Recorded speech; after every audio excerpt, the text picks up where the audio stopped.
Derrière les vitres opaques des quartiers d'affaires, dans les bureaux, les usines, les commerces, en France comme en Europe, comme sur chaque continent, tous les salariés s'interrogent.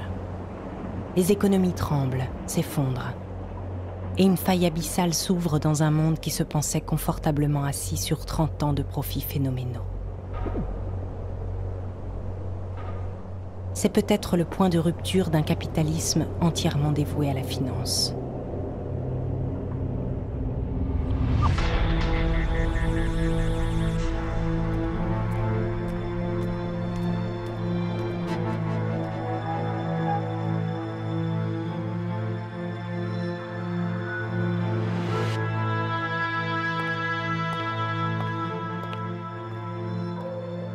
Un monde dans lequel l'économie n'est plus au service de l'homme, mais l'homme au service de l'économie.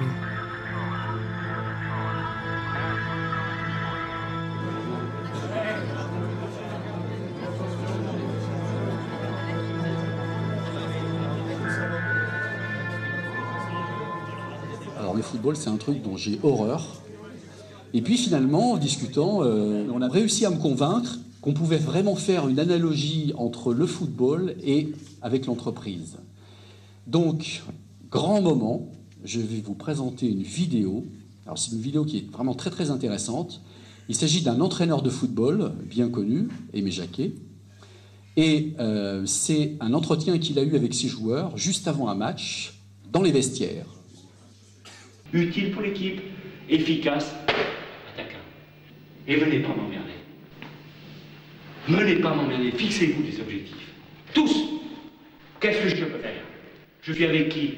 Qui est à côté de moi? Quelles sont ses principales qualités? Qu'est-ce que je dois faire? Est-ce que vous avez compris, les mecs? Mettez-vous dans vos meilleures dispositions. Robert, c'est pas vieux, c'est pas Zizou. Oui, c'est pas Zizou. Petit bonhomme, là, c'est pas Zizou. Nana, c'est pas Zizou. Putain, ces trucs. Muscle ton jeu. Muscle ton jeu, Robert. Si tu muscles pas ton jeu, fais attention. Je t'assure, tu vas voir. Tu vas voir des déconvenus parce que tu es trop gentil. La centaine de personnes réunies ici sont des vendeurs de l'entreprise Fenwick. Une entreprise comme une autre. Qu'est-ce qui nous intéresse? Ce qui nous intéresse, c'est d'avoir une excellente relation avec nos clients pour continuer à vendre, pour revendre. Ce jour-là, les managers les ont convoqués pour un bilan annuel.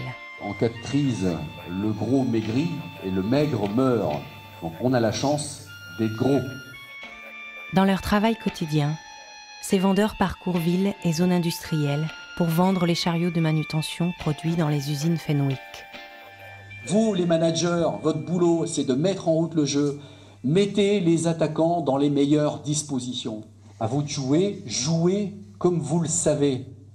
Prenez vos responsabilités. Fixez-vous des objectifs.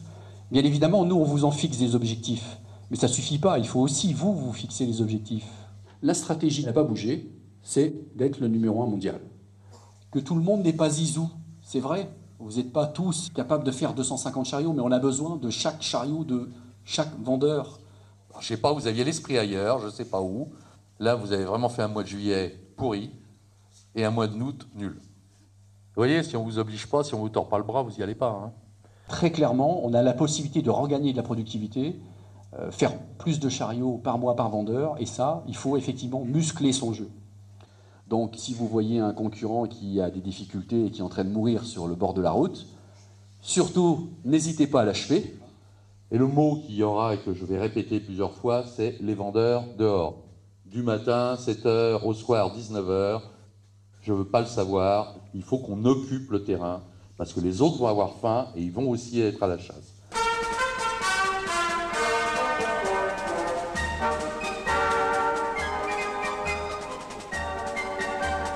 Quelle est cette entreprise?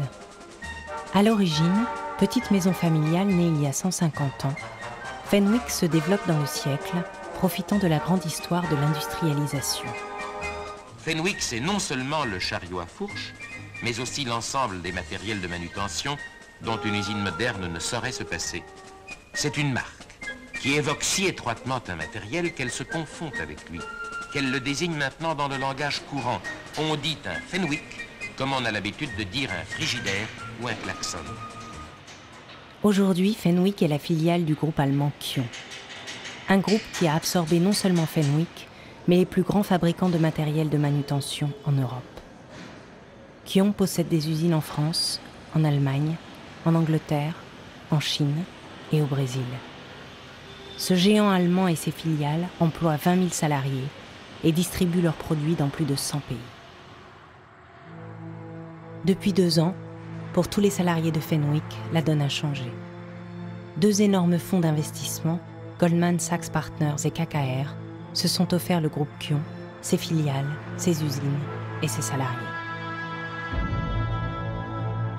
Goldman Sachs Partners est la branche investissement de la banque la plus rentable des États-Unis. KKR est dirigé par le financier le plus admiré et le plus redouté outre-Atlantique, Henry Kravis. Un homme qui a entièrement dédié sa vie à l'argent et dont la fortune personnelle est estimée en 2009 à 2,6 milliards de dollars. Les employés de Fenwick ne sont plus seulement les salariés d'une entreprise industrielle. Ils appartiennent dorénavant à un monde bien plus opaque, bien plus sauvage, celui de la finance. Cette même histoire se déroule chaque jour dans des dizaines de milliers d'entreprises dans le monde entier. Je ne veux pas dire que le groupe pouvait être considéré comme une belle endormie, comme disent les fonds d'investissement, mais en tout cas, ça nous a permis de constater qu'effectivement, il y avait encore des gains possibles, des sources d'économie dans un sens, de développement de business de l'autre. Donc en fait, ça a été très très important pour nous d'avoir quelqu'un qui nous pousse à nous poser d'autres questions. Et ça, et très clairement, ça nous a mis sur une courbe de croissance plus élevée. Ouais. C'est Strasbourg qui est dans les choux. Strasbourg et Reims. Toi, on commençait à bien t'aimer, mais je sens que ça va virer. Ça va pas le faire. Non, mais des fois, ça suffit pas de faire le travail correctement. On a beau faire des fois le travail correctement, il y a peut-être meilleur que nous encore à la concurrence, donc il faut se battre continuellement. Il y a toujours meilleur que soi. Parce qu'on peut toujours mieux faire, donc c'est jamais excellent. Bah ça, c'est le maître mot de chez Fenwick, l'excellence. Hein. Et on demande toujours aux meilleurs d'être encore meilleurs l'année d'après. Donc, bon. À un moment donné, c'est vrai que ça devient hard quand même. Hein. C'est dur d'y rester. Très. Meilleur résultat et marge France. ACS, attaché commercial service. 336% de ses objectifs, ce garçon. Numéro 1. Number 1. Il a truandé comme tout le monde. Ça se voit, regardez sa tête, il a pris des coups pour faire 336% d'objectifs. Regardez, ça s'explique. Être bon, ça suffit pas. Donner son maximum, eh bien, nous, ça nous convient pas. Effectivement, il y a une réelle motivation à se dépasser. C'est surtout ça qui est important. C'est en fait de mettre en condition nos forces de vente pour vraiment générer un dépassement. Et c'est ça qui fait l'excellence. Une année avant cette réunion des commerciaux, sous l'impulsion donnée par les nouveaux actionnaires, la direction de Fenwick lançait un programme sur mesure pour vendre plus. Elle fait alors appel à un cabinet conseil de renom, Krauthammer. Philippe Bazin, coach et consultant, est le nec plus ultra en management par l'excellence. On vend du comportement concret, on vend du coaching, on the job et off the job. Mais au fin fond de nos croyances, il y a une croyance très profonde qui est on ne peut pas séparer le développement des hommes et le business. Pour cette mission, Philippe Bazin et son collègue Valérie Cross sont contactés par Didier Keane, le directeur des formations chez Fenwick. Comment travaillent nos vendeurs, nos meilleurs vendeurs? Qu'est-ce qu'ils font de différent des autres? Qu'est-ce qu'ils font qui réussissent mieux que les autres? Et est-ce que c'est quelque chose qu'on est capable de dupliquer? C'est quoi la différence entre quelqu'un qui fait bien son boulot, qui a des bons résultats, et quelqu'un qui a cette dimension d'excellence chez Fenwick? En gros, c'est qu'est-ce qui doit être vrai pour que quelque chose que je dise soit vrai? Je vais vous donner un exemple concret. Le commercial qui revient de rendez-vous en disant « J'ai vu le client, il n'avait pas de besoin. C'est quoi le présupposé qu'il y a derrière? Quand tu regardes un vendeur moyen, il va te dire le client n'avait pas de besoin, donc il n'y a rien à faire. Un vendeur bon ou excellent, il va toujours partir du principe que le client a un besoin. Et parfois, il te dit, le vendeur bon, il va te dire, j'ai pas réussi à faire prendre conscience au client qu'il avait un énorme besoin sur ce truc. Je vous rappelle l'objectif, c'est qu'on ne s'intéresse pas aux commerciaux en difficulté. On s'intéresse à l'excellence, c'est-à-dire qu'il y a quelqu'un qui a un bon niveau. Qu'est-ce qui fait qu'il y en a qui passent encore un cran au-dessus? Le but, c'est d'accompagner ceux qui seraient susceptibles de passer cette barrière. Donc on va accompagner, a priori, des gens qui sont plutôt bons, quoi. On est là juste pour remarquer et pour aller voir pourquoi chez eux ça marche. Le vrai challenge, ce sera de ne pas savoir. Ok. Les vendeurs excellents chez nous, c'est ce type de vendeur qui va aussi avoir une démarche de conquête et donc d'aller rechercher des nouveaux clients. La moyenne dans ces populations-là, elle est à combien? Alors, la moyenne France aujourd'hui, elle est aux alentours de 90 matériels par vendeur. Et un vendeur excellent, lui, va tourner entre 130 et 200 chariots. D'accord. C'est quoi en pourcentage? Il y a à peu près 15% de vendeurs excellents. Quel nom on pourrait se donner entre nous pour les deux populations qu'on va observer, la population d'excellents et la population de bons Fenwick? Alors, on va mettre vendeur référent et vendeur confirmé. Voilà. C'est plus clair. Les référents, on va considérer que c'est des référents, et confirmés, c'est ceux qui sont. Confirmé, c'est celui qui est bien chez Fenwick, qui fait du bon boulot, dont l'entreprise est contente, etc. Référent, c'est celui qui a un truc en plus, on ne sait pas quoi. Voilà. Okay. Timing. Qu'est-ce qu'on se donne comme délai, là? On va se donner tout février, très probablement. Ouais. Ce qui veut dire que début mars, chacun présente un rapport de ce qu'il a collecté, comme montrant une différence entre la différence qui fait la différence. Qu'est-ce qu'on a observé? D'accord, c'est good. Voilà, on y va par étapes. Ok. Et on a encore. Je pense que l'année 2008 sera intéressante pour nous, quoi. Ah ouais.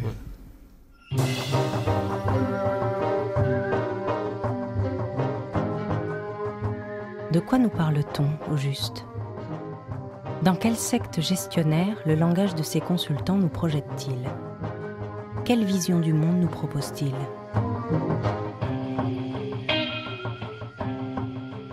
En 1981, Peter et Waterman, deux consultants de McKinsey, écrivent un livre qui s'appelle Le Prix de l'excellence en français et qui va devenir le livre de chevet de la plupart des dirigeants d'entreprise et qui va proposer en fait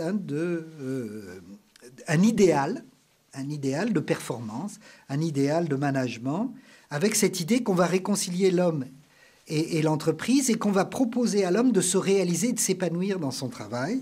Alors au fond, là, il y avait 7 piliers. Avec ça, on était sûr que c'était bon, on allait atteindre l'excellence. Bon.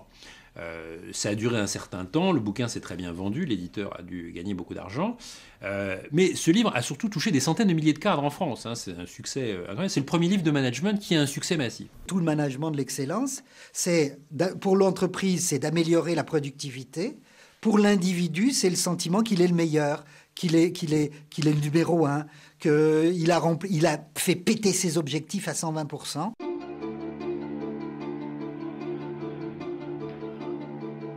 Quelques mois après leur première intervention chez Fenwick, Philippe Bazin et Valérie Cross réunissent les commerciaux, les fameux excellents.